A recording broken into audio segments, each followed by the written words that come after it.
Time for the Voice of Reason podcast.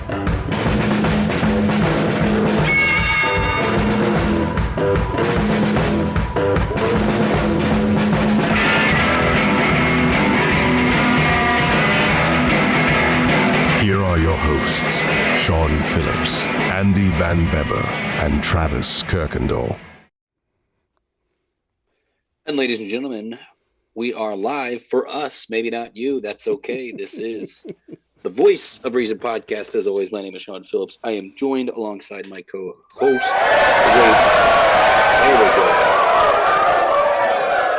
I have no idea why, but that audio. This is Andy Van Beber, by the way, for everyone that's listening. My co-host. That sound clip, just the way that the audio sounded when it hit, just reminded me so much, and I have no idea why, so don't ask me, of Monty Python and the Holy Grail. Oh yes, like, it just gave me such a which speaking of which, that if I was explaining to Tony recently what, because she's never seen Monty Python and the Holy Grail. Is that, and here's the thing, I have no idea if Tony would like it, but one thing, so Tony and I have different takes on what we find to be like very funny and things like stand-up or comedies. Right. But one thing that I appreciate very much about Tony is she might not like something at the level that I like it when it comes to comedy, but she has grown to appreciate why I care about something as much as I care about it when it comes to jokes. Like, one of my favorite comedians, she does not necessarily care for, and that's Anthony Jeselnik. I love Anthony Jeselnik. He burns people, so I love him. What I like about Anthony Jeselnik is that every joke he is not just I'm going to make funny noises and be all over the piece. Okay, so for example, he's not Kevin Hart. Kevin Hart is very animated, very much just, he's going to try to make you laugh, versus Anthony Jeselnik crafts a joke from start to finish while standing there with the same monotone voice and delivers his punchlines to precision. Killer. It's the same with guys like Louis C.K. is just bar none one of the best. Yep. John Mulaney, bar none one of the greatest of all time at just crafting a joke. And so Monty Python and the Holy Grail, as you know, V, and if you don't know, if you're a listener who hasn't seen Monty Python and the Holy Grail, it is the most British humor movie about King Arthur and his Knights of the Round Table that you could ever imagine. That come out in the 70s? Yes, on a budget of less than $500,000. And you watch it and you can tell it was made for, you would think it was made for less than $100,000 because they used the same they used, every castle shot was the same castle. I know so much mindless trivia about this movie that they have. We watched it in your class a couple times. We did. If I'm not mistaken. Yes, we did in Ancient Civ. My kids we're just finishing up with the feudal period, and the kids are wanting to watch. I'm like, oh man, I don't know. Do they allow you guys to put we stuff can. on like that it's just like it just. No. Have you ever seen the Monty Python Dead Parrot skit? Yes. Okay, so check this out. I'm gonna turn my. Hold on a second. Alexa, this parrot is dead. No, it isn't. It's just pining for the fjords. It's just pining for the fjords. Oh my God! We discovered that Janine was just looking at something the other day, and she just said, "This parrot is dead," and that's awesome. So, but no, we were raised on. There's another British comedian, Benny Hill, who used to do a show, and we watched Benny Hill growing up, and I didn't get into Monty Python until college. I knew a little bit about Monty Python, but then a girl I dated in college showed me the,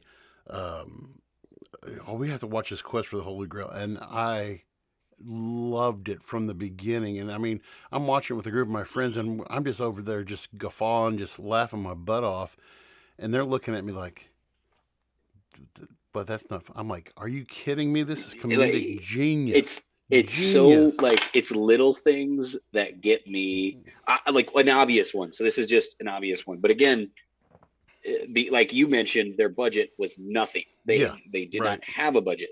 So for those that haven't seen the movie, they don't ride horses really much in this movie. As they are moving, they have their squire behind them with a coconut making galloping noises as they just like the entirety of the movie. Oh my God.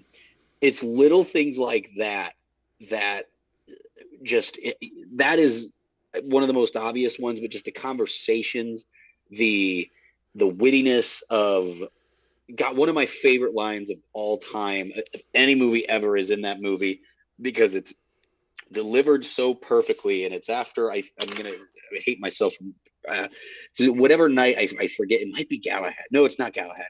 One of the nights goes and he kills a bunch of people at a wedding, and there's a line in that movie.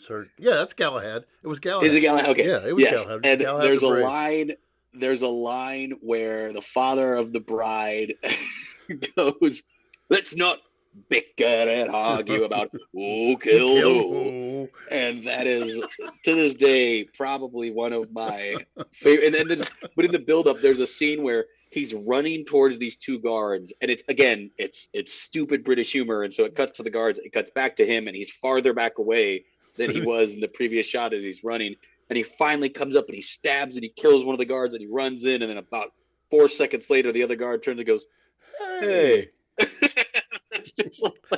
Somebody on Facebook the other day made a reel of a Jedi running through a field and two stormtroopers standing there. Mm-hmm. And I was like, and the only thing was, it just was, if you know, you know.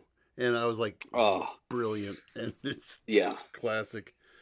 Oh my gosh. That's amazing. Yeah. That, we could go for days as far as films like Monty Python, and another film that's so good with expressions. Like his newest stuff, and maybe it's just because it doesn't connect with today's audiences, or he's trying, I don't know, but you want to talk about a run of a comedian that is for not necessarily people my age. There's a lot of people my age that don't appreciate it. I would say people a little bit older than me did, but anyone younger than me, it's hard to register how good Mike Myers was. Oh yeah, from the 80s into great into the early 2000s, because he was on the tail. Was it the early 90s or tail end of the 80s where he did SNL? 80s into the 90s, because 80s. Yeah, Mike Myers did. He and Dana Carvey together made some of the Dana Carvey is also one of the most underrated, underutilized comedians of all time.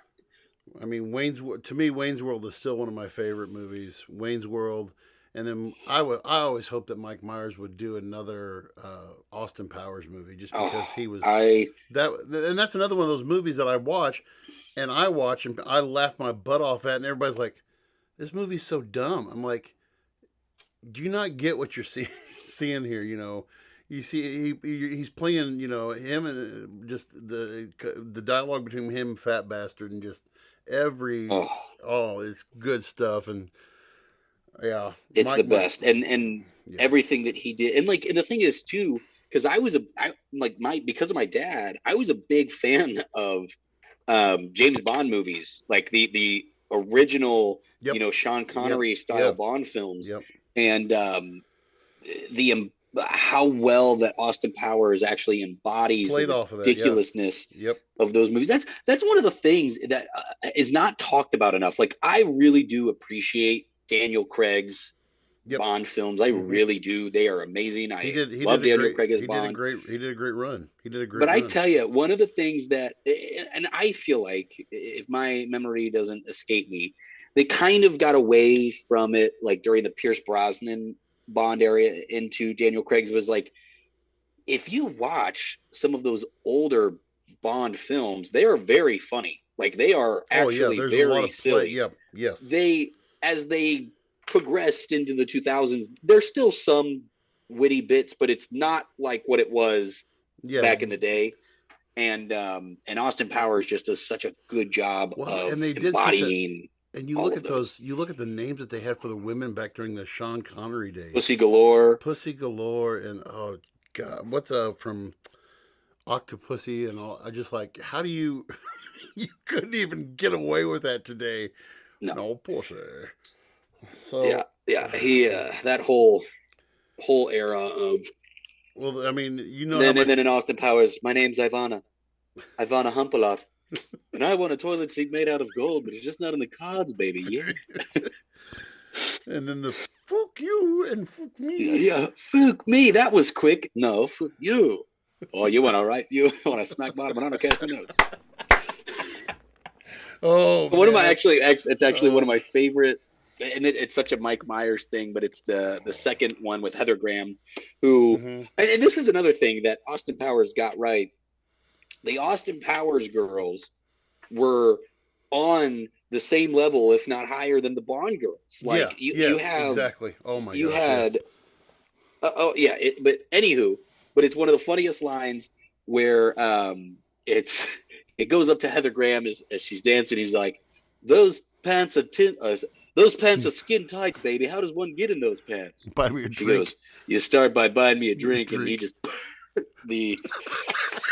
Yes, it is. Oh, so good. Now I gotta everything. Now I have to go watch them again. Yeah, it is. One of the greatest series of all times, and in my opinion, it is not even close. Right.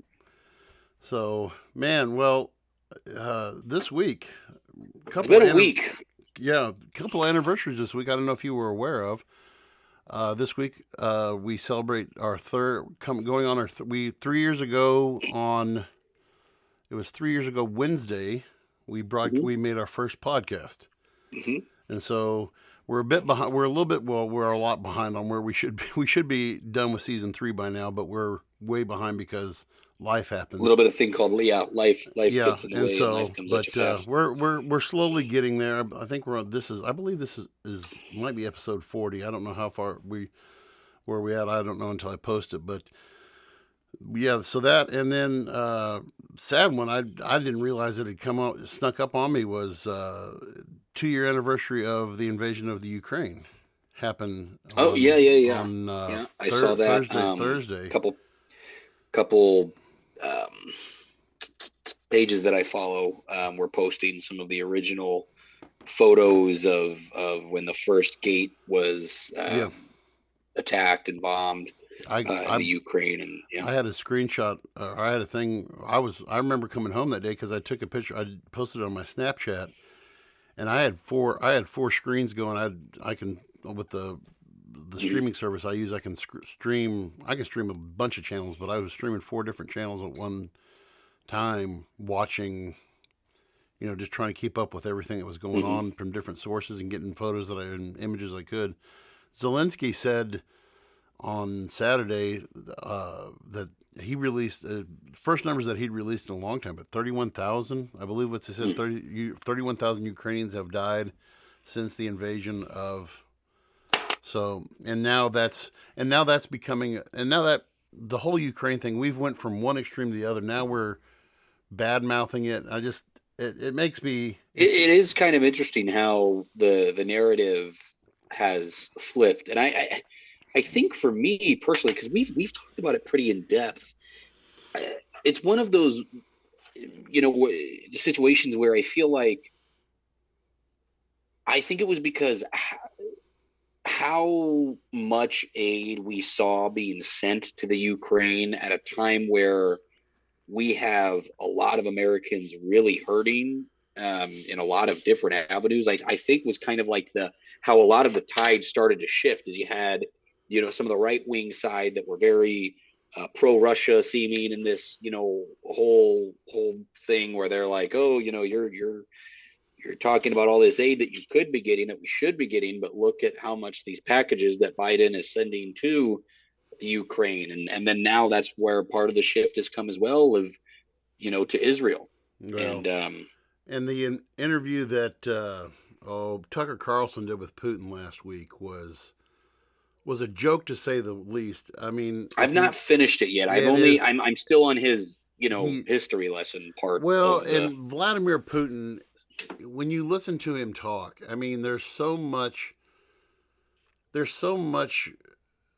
secrecy. He's just shrouded. He's a riddle wrapped in an enigma. I mean, he's just, you can't understand him because he's manipulative, and he's, the whole thing. What was the quote that he had said in there about how he basically had said, after World War I, Russia had lost part of Poland, and it was, he basically was saying that the Germans and the Russians were justified in invading Poland at the start of World War II, and I'm just like, dude, I don't, I've studied history over half of my life, and I've read a lot of books. World War II is one of, I love studying World War I and World War II, and unless you're reading from a different history book than I am, that's not the way it played out. So I think that, with this election coming up, and I mean, I would hate to see, all the stuff come up again about how the Russians are involved in our election and meddling and all this other stuff and all that garbage. But I mean, that I think that Putin likes dealing with Trump more than he does with Biden, because I think, because do you think that? I mean, I think that Putin he gets more play out of Trump than he does with Biden. Biden just like 100%. Biden's like, I'm not going to give you anything, and then Trump is, well, let's make a deal and all this stuff. And then of course, Saturday, Trump destroyed Nikki Haley in her home state, South Carolina, and after that, I thought for sure last night I would see Nikki Haley give a concession speech, but yet she comes out and she says, I believe the news blurb I caught last night was, she said something about, I don't need to kiss the ring, something about kissing the ring of the dawn to get, I'm just like, you're at the point now where if you can't win your own home state, you're not winning any state. You're not winning any state. All you're doing is burning money. What do you? And my thoughts are, what do you have to prove? You have nothing to prove, because he's sewed up. I mean, and this is a guy who's got 91 indictments, and he's not campaigning like he normally campaigns, and he's winning by 20-30%. So, and then I thought it was hilarious today. I don't know if you saw today. It came up after I got home from church today. It came up on my phone that Trump basically spoke to a group of South Carolina conservative black caucus or whatever in South Carolina, and he said that black people could identify with him because of his 91 indictments. And I was like, racist? Anyone? Racism? Anyone? No. If you're having race problems off of Baptist, son, I got 99 indictments, but Hillary ain't one. Hit me. No, but those two things I saw this weekend as issues that man, and my wife and I were talking last night, just like, what do you see as the big issue right now? And she just said, we are, and this is something we've talked about for 3 years, and just how divisive we've become as a nation, how we can't have civil discourse, and how we can't do, just anything, any little thing divides us anymore. Any little thing. And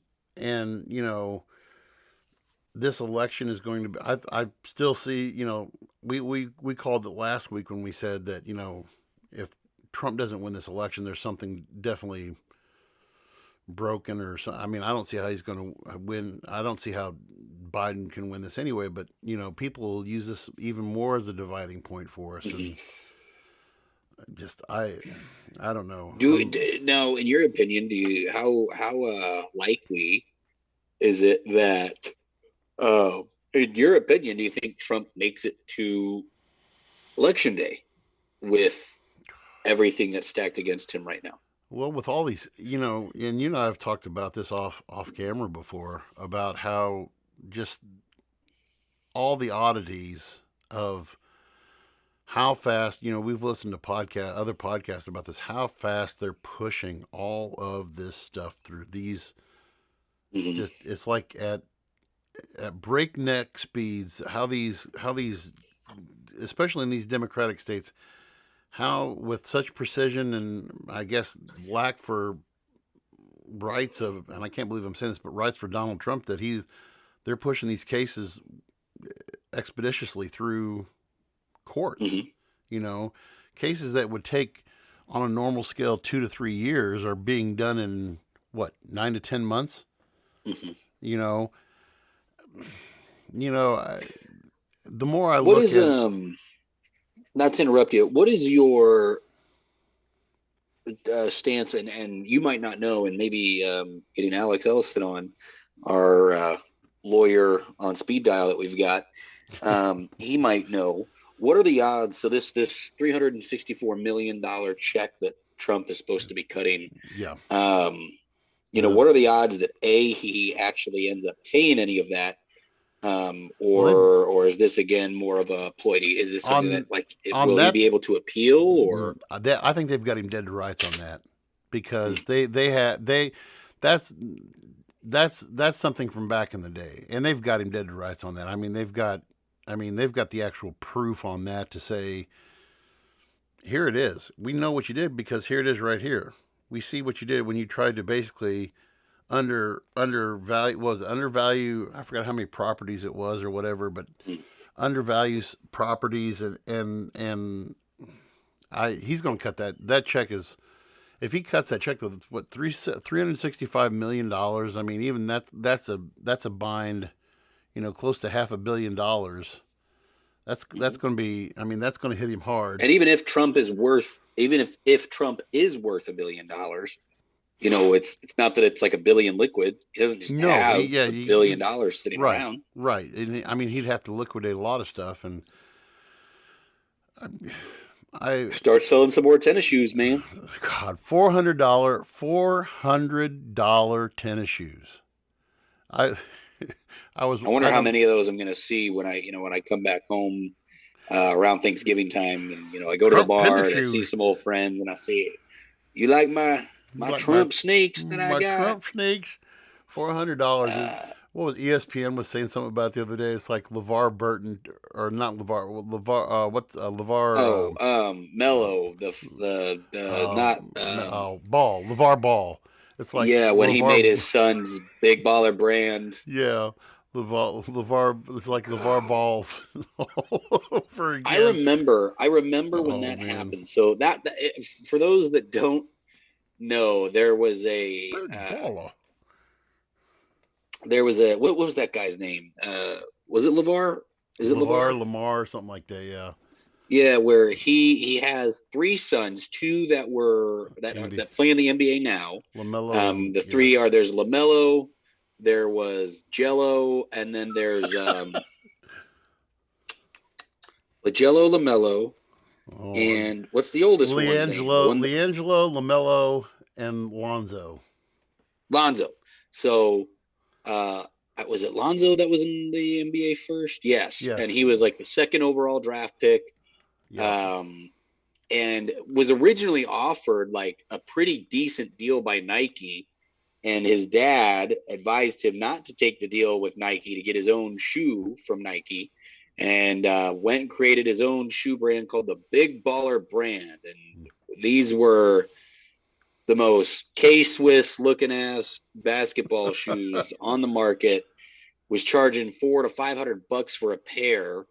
And then, that went by quick. And what they're actually talking about is because Lonzo has actually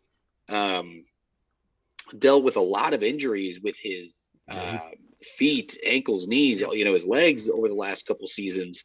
And there were some doctors that actually came out and did a piece that talked about how they legitimately think that it was him wearing those shoes for the first season actually like legitimately caused like unrepairable damage to himself. And so it was funny. I actually remember when that came out, and there was, he was charging $150 for a t-shirt. And I remember I was at Ross and was like going through, just like the clothing aisles, and sure as shit, I saw a Big Baller brand shirt Would have bought it, but it was like an extra small.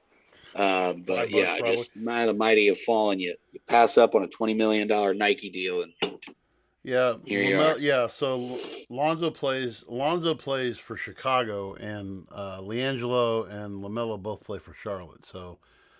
Oh, LiAngelo is back in the NBA because I know that he was. LiAngelo is in the NBA. He was playing Lithuanian ball, but he's probably the most built out of all the Ball brothers. When you look at him comparatively, Mhm. LiAngelo's built like a football player. I mean, he's more husk.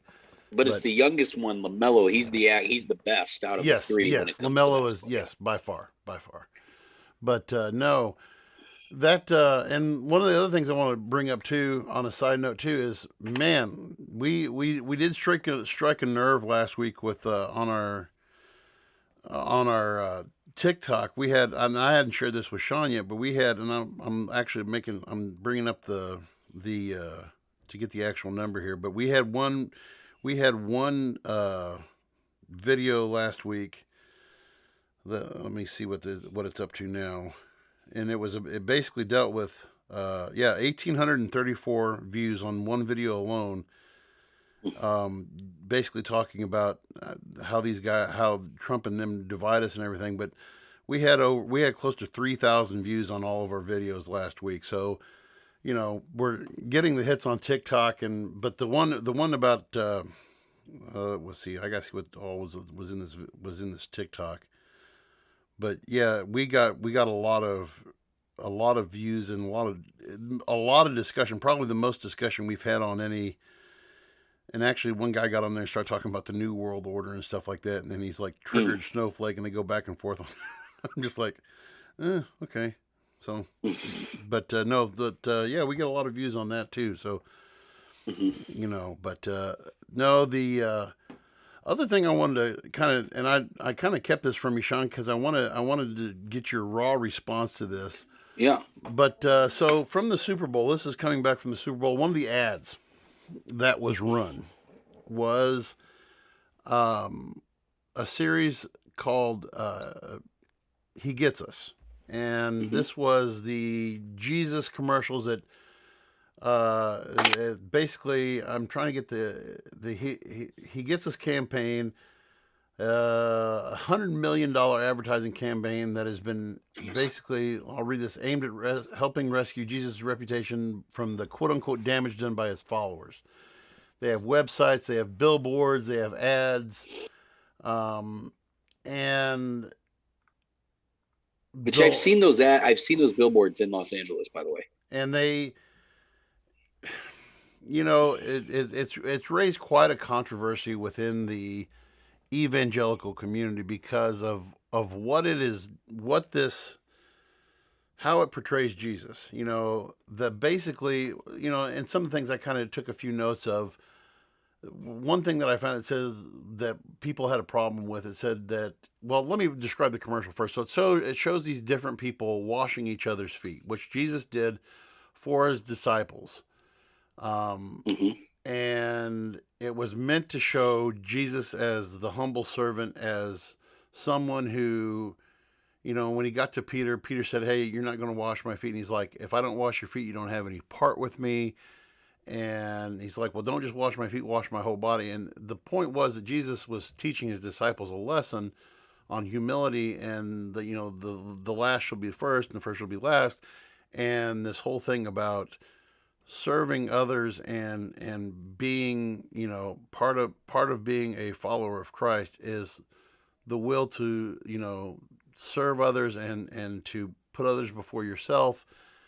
And then it also it painted Jesus for who he was, that his whole purpose in coming was to basically take the sins of the world upon him. But one of the things that I found in looking this, that the community has, it says, and I'll just read this straight from what I read. It says the fact that Jesus gets us stripped from the context of his identity is meaningless. That he was, the idea was that he was just like us. Okay. Part of the issue that I have, yes, he was human, but I think that these commercials kind of put into context that they forget who he was as a he was also God, but he was man, but he was also God. And in these commercials, he's painted as an example and not as a savior. And that to me is where is like, okay, so we're going to accept all of this stuff that they're doing as acceptable. All, like the washing the drug addict's feet and the person from the abortion clinic, and then all it. I get that. I get the message they're trying to say is like, you know what? Instead of casting blame and casting shade on these people, let's love these people. I get that part. Mm-hmm. But I think that the emphasis that the Christian community is really having is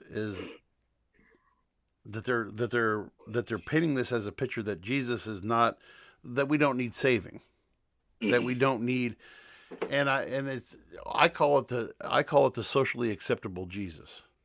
And religion isn't, and that's a problem that I have. People, I'm offended by, we live in that society now where I'm offended. Well, religion is one of those things that shouldn't be socially acceptable. We're not here to please other people.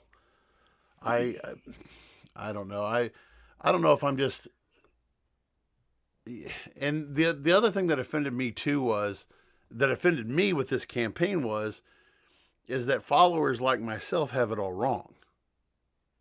That the way I've been doing it, that, I'm gonna call,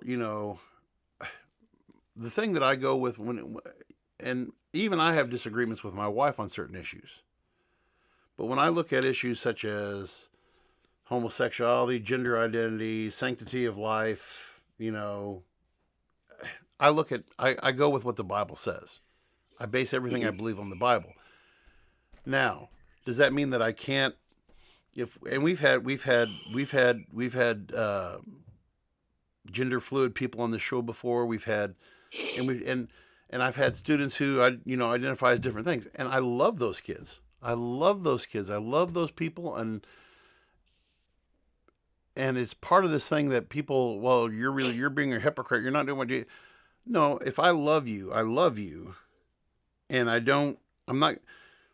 It's not my job to judge. It's like, hey, the body is supposed to be the temple. I've done temple desecration because I've let my temple get to 350 pounds. So I'm not in any position to judge anybody else. But at the same time, I recognize my own sin and my own problems, and I recognize that I'm in need of a savior, and the world's in need of a savior, and big time. And we have to call a duck a duck. You know what I'm saying? But I don't know. Am I off base with this, do you think, or am I a little? No, I mean, and you and I, again, we've talked about different views that we kind of have on religion and our interpretation and what we kind of see fit. But when it comes to, I saw a post, and I'm not even going to try to quote it, but it was along the lines of like, as religious individuals, Christians specifically, and it was just referring to Christians, and I can't speak on people that are Jewish. I can't speak on people that are Muslim. I can't speak on any other religion out there, people that are Hindu, whatever it might be. But in Western civilization, it seems to be that it is Christians who have to bend the knee to adapt, yes, and for things for them to not receive ridicule. Like we talk about, like people in Western civilization don't agree with Sharia law. Like it's not okay. No. But for example, you take I don't want to sound like this person because I don't like the word canceled or cancel culture. But for example, let's say you're a budding comedian, right? And you're trying to make it, and you want to be on SNL. That's your goal, is to be on SNL. and you have a solid 5 minutes that is jokes about Muslims, and then you have another 5 minutes that's jokes about Jewish people, and then you have 5 minutes that is you roasting people that are Christian. That 10 minutes of you making Muslim jokes, that 10 minutes of you making Jewish jokes are going to keep you from getting that SNL job. Yep. Those 5 minutes of Christian jokes, no one's going to care about. And people always say, what do they say? You can't punch up. You can't punch up when it comes to making fun of things. If you are, if you're a Christian, you guys have run the world for X amount of time and blah blah blah blah. Right. But here's the thing: when you look at the United States or Western civilization, you hop the pond and you go to Europe. It is fundamentally Christians that have to bend the knee to their religions and their practice as to what is deemed socially acceptable. Because here's the thing: like, let's just say, like you take a actively practicing Muslims ideology. Let's say take their stance on homosexuality and same-sex marriage, and then that is always hush-hushed when it comes to what we should or shouldn't allow, or what's deemed acceptable. Like, here's the thing. God damn, this happens all the time. In the United States, it always just seems to be an issue when people bake cakes. For whatever reason, there have been more than one cases about a baker who refuses to bake a cake for a same-sex marriage. It's always it comes down to Christianity. You want to know what you never hear, because they don't fucking ask them in the first place? You don't hear gay couples complaining about a Muslim bakery not making because they don't making them a wedding cake, because I guarantee you that gay couple didn't fucking go to the Muslim bakery. they don't want to get their head chopped off, right? They said, I already fucking know what the answer is going to be there, right? So I don't need to go. So it's that level of hypocrisy that's like, look, you call it what you want. Like, and me as a Christian, I could care less. Like, no one is going to hurt my feelings on my religion. I know what I believe. I practice how I practice. I enjoy going to church when I can find a good church. But here's the thing: like, you're not going to hurt my feelings. But for some reason, people will try to make it a point. They will make it a point. Like, when you see people, and again, and I'll be the first one to tell you, there are times where Christians fucking paint the target on their back too. It's like, right. Again, you go to college universities, you don't see very often. You don't see a Muslim man walking around saying, "You all are damned to hell. You're whatever." It's you were gonna run. It's both sides. Yeah. Hey, you don't see that. It's always this Christian. It's some Westboro Baptist Church motherfucker that is out running his mouth and they're doing this, that, or the other. It's so I agree with it, because I believe that it's both sides to blame, because this campaign to me is basically characterizing this, whatever you want to call it, culture war in terms of, I don't know, social justice, rather than looking at our differences. Mm-hmm. We're not looking at, okay, instead of just saying Christians don't, and going with Christians don't believe in this. Christians don't, like you said, the baker who, okay, I haven't DJ'd a gay wedding before. Would I? Probably not. Would I, would it probably end me as a DJ? More than likely it probably would. But, at the same time, if I'm happy for the couple, hey, you know what?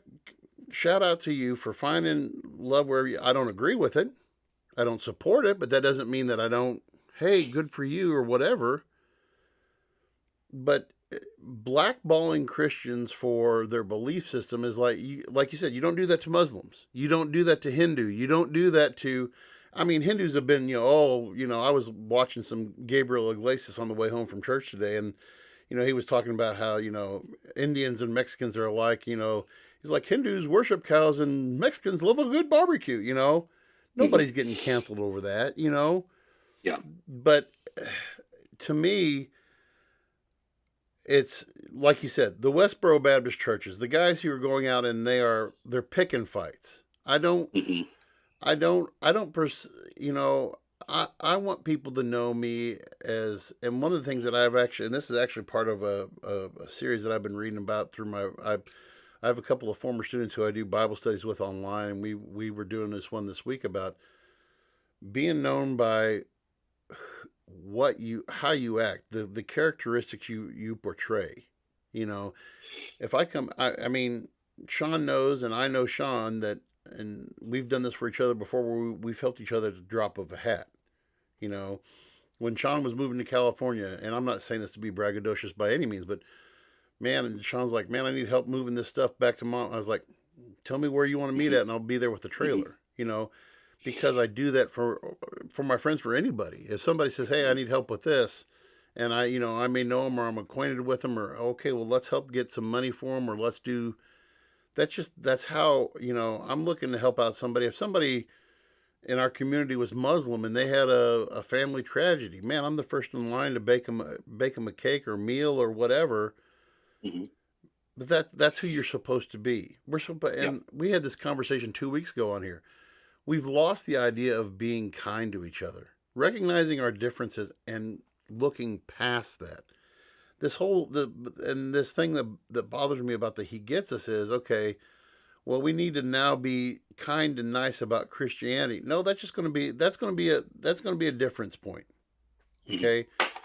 Because when you try to make God into something that He's not, you're taking a Christian, you know, you're taking a theology of who Jesus was, of who God was, and you're turning into something that He's not, and making the Bible say things that it doesn't say. Which, by the way, Christians do that too. You know, 100%. Our pastor Paul spoke about. I mean, he did a video presentation this morning about a couple of different preachers who were just straight up, you know, blasphemous. You know, you get your Joel Osteens, who all they preach is wealth and prosperity stuff and all this garbage, and you know, and he's got, I don't know what his I bet you Joel Osteen's probably in the $100 million to $200 million net. Makes me sick. And he, you know, you've got him, you've got these Kenneth Copelands, you got these all these guys who are just, they're crooks. They're crooks. And they make the Bible say things that they don't want to say. And so this campaign of my, you know, is you know, doing the same thing only in reverse. You know, it's making God be more, whereas some of these pastors make Christianity out to be socially reprehensible because of their actions. You have this campaign that makes Jesus try to be more social friendly, which it wasn't. You know. Yeah, Jesus hung out with the hookers and the prostitutes and the dregs of society, but he was bringing a message to them that, hey, you know, I'll meet you where you're at. That's the message of Jesus. I'll meet you where you're at, and we'll work on it. You don't have to be perfect tomorrow. You don't have to. We're going to work through this. Yeah, you have to realize that what the path that you're taking is wrong, and it's going to lead you down a dark path and to a place that, you know. Yeah, he'll meet the woman who's had the abortion. He will meet that woman, and he will love on that woman, and he will meet that woman where she's at in her pain and her sorrow and her anger, and he won't judge her. He won't judge her for what she's done, but he'll recognize. He wants her to recognize, hey, maybe you need to make some changes, but we're going to love you through that. You know, right? And I don't know. I get tired of people who bad, you know, and I'm sure when I put our TikToks out about this week, this will probably light us up like a Christmas tree, but because there are those people who see, you know, and I'll say this, because you grew up as a preacher's kid too. We've seen, you and I not knowing, I mean, you and I have shared a lot about our growing up, but I mean, we've seen people who have been blasted by the church. Oh yeah. Who have straight up been ripped to shreds, burned, and by quote unquote religious people. Mm-hmm. And if that's what takes you away from church, I first of all, as a Christian, I want to apologize to you. I want to apologize to you as a person, because that's not representative of who we all are. You know, part of the reason why I drive 45 minutes to church, to a church up in Quincy, Columbus Road Church. And I drive 45 minutes because I wanted to, you know, and Sean can identify what because he grew up in this area too. We have churches in this area that is within our community that have had a past, and they're making amends to try to make it better now. But I mean, have had a past of ripping people to shreds. And I wanted to get away from all of that. I wanted to get someplace where people just see me as, hey, not Van Beber, the teacher at Clopton, is here's Andy. Here's another fellow servant of Christ who's trying to make the world a better place. Not, we're going to. And the church I go to now does a lot to try to reach out to their community. Have have festivals, have little, they had a thing this last weekend, like a carnival for the kids. It was called Snowed In. We do every year. And, just the kids come in and play games and have food and just talk with people in the community. And I mean, I haven't gotten the stat yet as to how many people come in, but I mean, that's what it's about, and I don't know, I ramble about this stuff, but it frustrated me, to say the least. It frustrated me that, I mean, the thing that I'm worried about with He Gets Us is it could lead somebody farther away from the truth and toward it. And of course that may offend some people when I say that too, but that's not what it's about. So anyway, I rambled, but what else do you think? I mean, that I missed there? No, it's I mean, it's funny. I saw a post recently. There's like a children's book. It's called like The Baptism of Jesus. Yes, I saw it. I saw it. Yeah. I saw by the Catherine Sully of I have to come to the river today to wash away my sins. I was like, well, that pretty much defeats the whole purpose of who Jesus was in the first place, that He didn't have any sin, but hey, who knows? Yeah, so I mean, it's the idea of, adjusting, making Jesus politically correct. Yeah, just adjusting it to, tailor in and make your needs is not the answer. It's meant, Christianity is meant for you to think. It is meant for you to question. It is meant for you to ponder. It is meant for you to have to seek and believe and research. Yeah, there you go. Oh yeah, that's a great face. Letting the demons out. But no, and so to adjust it just because it makes you comfortable, or you think it's going to make other comfortable, it's okay to find discomfort in finding comfort. And I just think that it's definitely one of those, you want to lead people to water, but you don't want to wade them through shit to get there. Well, and so, what I teach in my ancient civilization class, and we cover the big five religions: Judaism, Hinduism, Islam, Christianity, and Buddhism. And the common thing that you can say for every religion wants to answer the big three questions: where do we come from? Why are we here? Where do we go when we die? And every religion goes about that. And if, like you said, if religion doesn't, and it doesn't matter if there's people who convert to Judaism, there's people who convert to Islam, and you read their story, and part of their journey is going to be uncomfortable, and it requires sacrifice. If you convert to Hinduism, you're pretty much dedicating your life to vegan, not eating, if you convert to Islam, praying 5 times a day, making the Hajj to Mecca at least once in your life, fasting during the daylight hours of Ramadan, there's sacrifice involved with it. There's going to be some discomfort. and what Muhammad taught through the Quran. I'm putting this in a different perspective other than Christianity. Because people don't mess with. Go back to what you said earlier about people don't mess with Muslims, because I think the followers of Islam, I think, are more devoted to their faith than members of, and I'm not talking about the radicals. I'm not talking about terrorists. I'm talking about straight line Muslims. I think are more conscientious and devoted to their faith than some Christians are to Christianity. Yeah, 100%. And it's based upon there's no wiggle room in Islam. There's no wiggle room in Islam. Example, you do not make any. I remember when it was in the early 2000s, a Dutch artist made a political cartoon of Muhammad with a bomb turban on his head. Yep. They flat out lost their minds, because you don't do any kind of artwork that portrays God or Muhammad, Allah or Muhammad. And they lost their mind. There's no wiggle room. But like you said earlier, with Christians, we do our 5-minute set on Christians, and Christians, it's an unfair double standard, I think. And people could argue with me the other way that, well, Christians have a double standard. It's another one of those things that divide us, but it shouldn't divide us. And it makes me upset as a Christian that it has divided us. Yeah. Oh, okay. I'm off my soapbox. Wait a minute. Let me get this out of the way. There we go. Okay. There you go. You get one. You get one each show.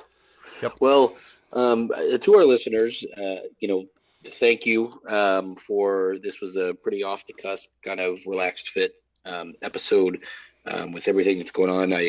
It's been a crazy week for me. Yep. I know it's been a crazy week for me and probably plenty of you as well. But as we kind of gear up and shuffle forward into next week, thankfully there's a little bit more organization, and we'll come at you guys with a great show that we'll get lined up and mopped out. And be a friend, tell a friend. Make sure you guys catch us wherever you catch your podcast, and I look forward to talking to you guys next week. We'll see you. Thank you for listening to the Voice of Reason podcast. Be sure to check out our other content on Facebook, YouTube, and TikTok.